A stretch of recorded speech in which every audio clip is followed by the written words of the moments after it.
স্বাগত সবাইকে। এখানে কিছু সেলসের ভ্যালু রয়েছে। এখান থেকে আমরা পার্সেন্টেজ বের করব এবং এই ভ্যালুগুলোর নিচে আমরা এই পার্সেন্টেজটা চাচ্ছি। সেটা কিভাবে বের করি চলুন। এখানে আমরা সিরিয়াল নাম্বার দিয়ে দিব। এই সিরিয়াল নাম্বারগুলোকে সেম সিরিয়াল নাম্বারগুলোকে আবার নিচে আমরা কপি করে পেস্ট করে দিব। দেন এটা আমরা ফিল্টার করে দিব।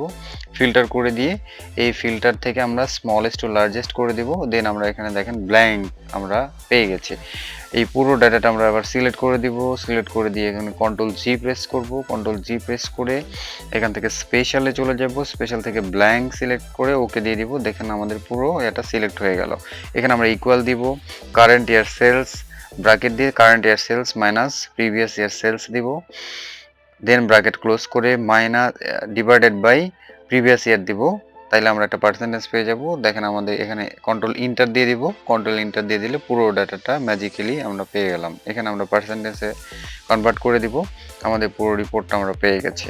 এখন আমরা এখানে আমাদের যে ডিগ্রোথ রয়েছে সেগুলো আমরা রেড মার্কিং করে দিব। এই জায়গাটাতে আমরা 0 করে দিব এবং এখানে আমরা কাস্টমসে গিয়ে এখান থেকে কাস্টমসে যাব। কাস্টমসে গিয়ে আমরা কি করব, এখানে অটোমেটিক অপশনে গিয়ে রেড মার্ক ক্লিক করে ওকে করে দিব।